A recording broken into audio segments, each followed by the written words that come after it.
Welcome back. In a significant move, the Saudi Arabia government has banned Tablighi Jamaat, a transnational Sunni Islamic missionary movement, calling it one of the gates of terrorism. Similar demand is now being raised in India by some Hindu groups. To some extent, Saudi government's this decision may be worthy of acceptance, because Tablighi Jamaat is not just one Jamaat, not one group. There are tens and dozens of Tablighi Jamaats. Some of them are doing good job. Some of them may be indulging in activities which are undesirable, maybe promoting hatred, maybe preparing some terror activities. I think such organizations have to be stopped from functioning. देश के बहुत सारे भागों में मुसलमान और हिंदू समाज मिलके रहता था। मुसलमानों ने मुसलमान होने के बाद अपनी भाषा और सभ्यता नहीं बदली थी, अपना कपड़ा नहीं बदला था। तबलीगी जमात ने उन्हें कहा कि ये सब तो मुस्लिम द्रोह है, तो कपड़ा भी बदलो, भाषा भी बदलो, सभ्यता भी बदलो, और ऐसे पूरे समाजों में तनाव पैदा करने का ही काम कर रहे हैं। जो बात अरब सरकार ने पहचानी है, वो भारत की कोर्ट्स ने भी पहचानना चाहिए। सरकार के पास में पर्याप्त आधार है इस पर प्रतिबंध लगाने का। देखिए, जो तबलीगी जमात पे सऊदी अरब ने पाबंदी लगाई है, तो उसने अपने मुल्क के अंदर देखा होगा कि तबलीगी जमात वो किस तरीके से काम कर रही है, और अगर उनके मुल्क के कानून के हिसाब से वो काम नहीं कर रही होगी तो बिल्कुल उनको अधिकार है, और उन्होंने उसके ऊपर पाबंदी लगाई है। Let's open this up and go across to our guests. We have Tom Barakan. He continues to be with us. We also have Mujibur Rahman, advocate, joining us in the broadcast. Good evening to you, Mr. Rahman. The government of Saudi Arabia has said that it was one of the gates of terrorism. It has called Tablighi Jamaat a danger to the society. It has also asked mosques to tell people to not have any kind of association or affiliation with it. Now, the question that most people are asking is, Saudi Arabia also Islamophobic? No. Saudi Arabia officially adopts Wahhabism thought of school and discard all other thoughts. So it's a move to curb those spread of the Tablighi Jamaat thought, which is called in India Devbandi school of thought. So it's just a curb on one thought, because he is afraid that people may deviate from their official thought of Wahhabism to the Tablighi Jamaat school of thought. Secondly, no one can document a single incident where a Tablighi Jamaat member has been involved in any terror activity around the world, not in India or Saudi Arabia. They cannot. No one can document a single incident. Is the Saudi government saying that they are one of the gates of terrorism and that they are a danger to the society? Because they have not refer any single incident, because they cannot say that we are just shutting down the Tablighi Jamaat operation in Saudi Arabia just because we are afraid that people may deviate. You can find out the word deviate from their own tweets. So this is the thing, that they don't want Tablighi activities because they don't want Wahhabism to go away.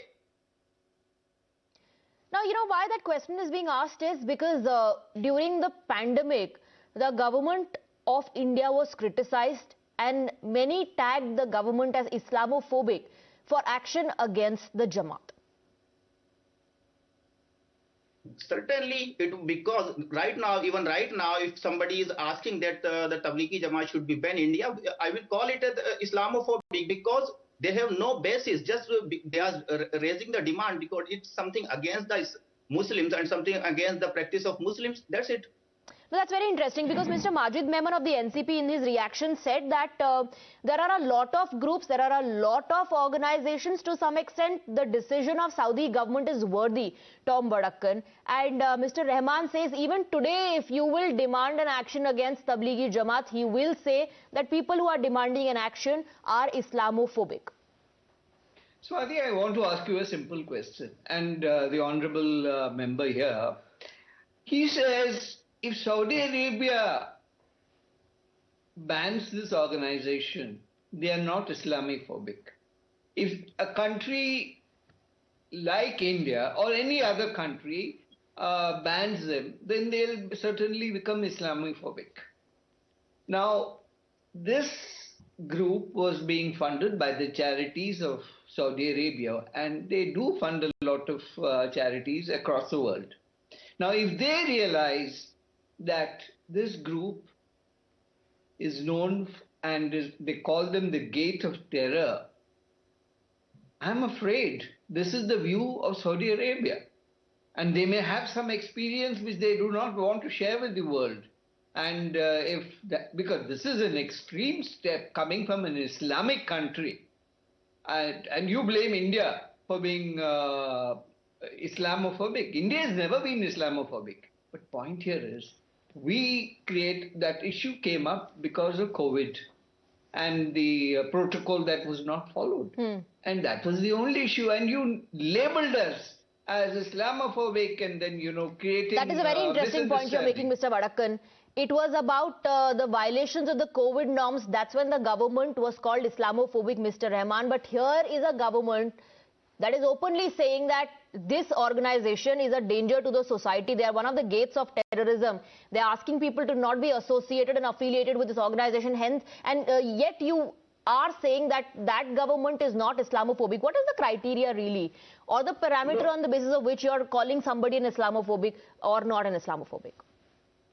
I will not say it Islamophobic because it's against one school of thought versus another school of thought.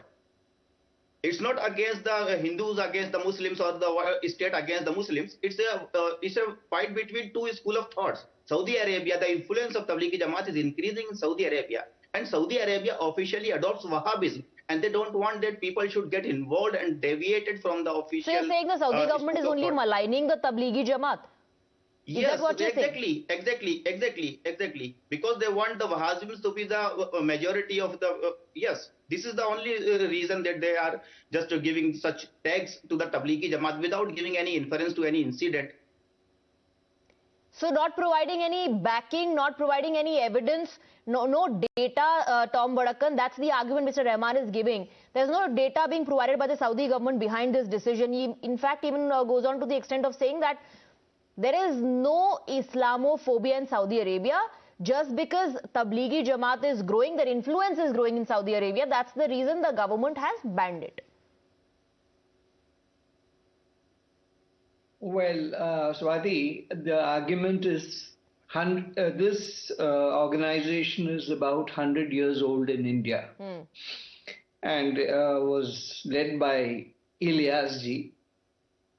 The point here is that this gentleman, this growth has been specific on Mewat region.